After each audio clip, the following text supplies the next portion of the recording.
Hi there, my name is Caitlin Bandy and this is my channel BandysBooks, and today we're here to talk about some book mail. Over the last month, I have received so many fantastic pieces of book mail. I am honestly just thrilled with how January has taken off. I've had quite a few publishers reach out to ask if they could send me some ARCs. I've had some indie authors reach out to send me some pretty cool books. So I just wanted to show those things off really quick and give you a look at some of the things that'll be popping up on my TBR very soon. So first up, I received The Nine of Swords by Brooklyn Quintana. This is the Phineas Fogg series, book number 1. And this is a fantasy about a young man who is at a military academy and he's like in training. I don't know a whole ton about it yet, but I am really looking forward to diving into it. The reviews on this book are fantastic. And while it is a big chunker, I really love a dense fantasy story. I'm also really interested in the military academy aspect of it. I think that this is going to be a really fun read. I also received The Fury by Alex Michaelides. This is a book that I did receive at the end of December, so I've actually already read this at this point, and I personally wasn't that much of a fan of it.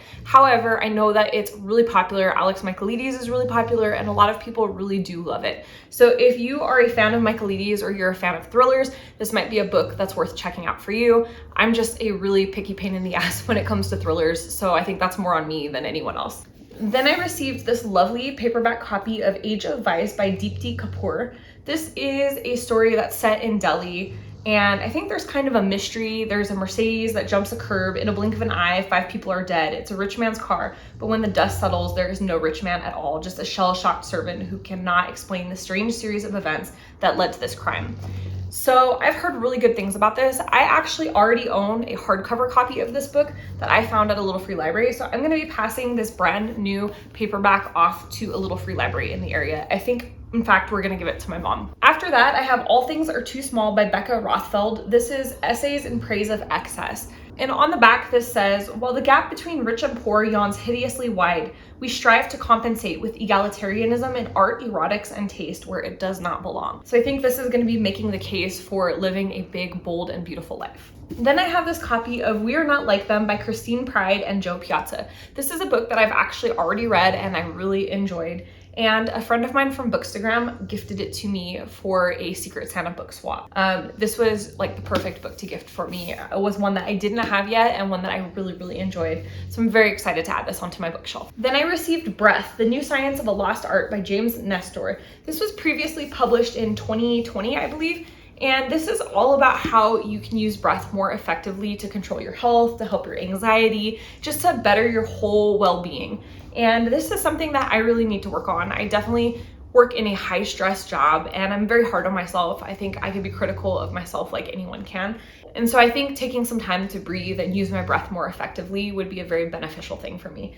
So I'm really looking forward to getting into this. After that, I have Languishing, How to Feel Alive Again in a World That Wears Us Down by Corey Keyes. This is coming out later in February. And honestly, I feel like this is a book that a lot of us could use. How many of us are feeling ground down by the pressures of day-to-day life? How many of us are just like coasting through and not really living and enjoying every moment that we can? I think that that's what this book is going to get at. And I think that there's going to be a lot of really beneficial info in here on how to kind of get out of that state of languishing and get back to living. I also received Northwoods by Daniel Mason. This is a book I'm so excited about receiving. I've been hearing pretty much almost exclusively rave reviews about this book. I've heard maybe 1 or 2 critiques of it, but for the most part, everybody seems to really love this story. And I also think that the cover of this is just so spectacular. I really cannot wait to dive into this.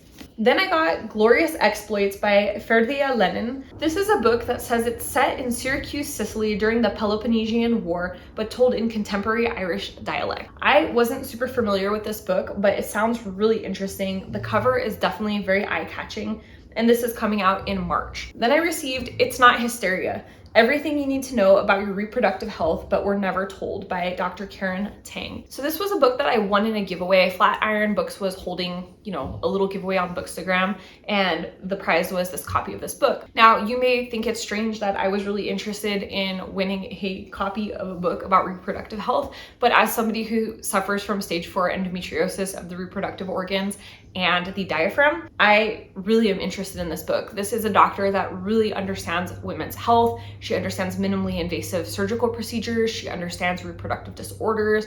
And this whole entire book is going to talk about the reproductive system from from top to bottom. It's going to cover everything that doctors should know and everything that you should know to advocate for yourself better. I think this is going to be a really worthwhile read for me, and I really look forward to getting into it. And then I have Queens of London by Heather Webb. I won this on a giveaway from my friend The Alley Lifestyle and Source Books. This is a historical fiction that's set in 1925 London and follows a girl gang as they make moves in the London scene. This sounds so fascinating to me. I'm a big lover of historical fiction, and I especially love it when historical fiction covers a topic that I'm not familiar with. This is something that I know nothing about, but I am fascinated to learn. And then the book that I received that I'm most excited about, that's You Dreamed of Empires by Alvaro Enrigue. This is a book that was published in Spanish and recently translated to English, and this sounds so fascinating to me. In 1519, the conquistador Hernan Cortez enters Tenochtitlan, today's Mexico City. Later that day, he will meet the Emperor Moctezuma in a collision of two worlds, two empires, two possible futures. Cortez is accompanied by his captains, his troops, his prized horses, and his two translators, Aguilar, a taciturn friar, and Malinai, an enslaved strategic Nahua princess. After nearly bungling their entrance to the city, the Spaniards are greeted at a ceremonial welcome meal by the steely Aztec princess Atochtli, sister and wife of Moctezuma. As they await their meeting with the emperor, who is a political and spiritual crossroads and relies on hallucinogens to get by, Cortez and his entourage are ensconced in the labyrinthine palace. Soon, one of Cortez's captains, Yasmin Caldera, overwhelmed by the grandeur of the palace, begins to question the ease with which they were welcomed into the city and wonders at the chance of getting out alive, much less conquering the empire. And what if they don't? So I have traveled all throughout Mexico, Central America, and South America, and I have learned so much about the Spanish conquest in those travels, and I've learned so much about the indigenous communities that lived there and thrived prior to the Spanish conquest. So I love that this book takes something historical and then reimagines it in like a what if scenario. It kind of reverses the roles.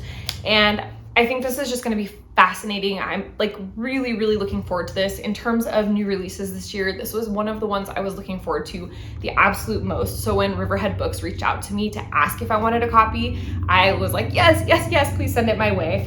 And I love that they included a little note in there that says, "Dear Caitlin, I'm thrilled to share Alvaro Enrigue's new novel with you. Enjoy Natasha Wimmer's marvelous translation of this trippy, wholly original novel, Best Michelle." So thank you so much to Riverhead Books for sending me one of the books I was most looking forward to this year. So that is all of the book mail that I have received in January. I cannot believe how many books have been showing up to my house like on a weekly basis.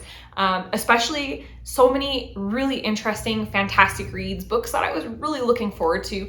I don't even know where to start first. I'm so excited about it. So that's the end of this video. I hope you found it interesting seeing what kind of book mail I get. If you did, hit the thumbs up button, comment down below, and let me know which of the books that I received this month sound interesting to you. Were any of these on your radar? Have you read any of them? Are you planning to read any of them? Tell me all about it. And if you're not already subscribed to this channel, you know what to do. Hit the subscribe button down below, as well as the notification bell so that you never miss a video, and that way we can see each other again soon. Thanks so much for joining. Bye.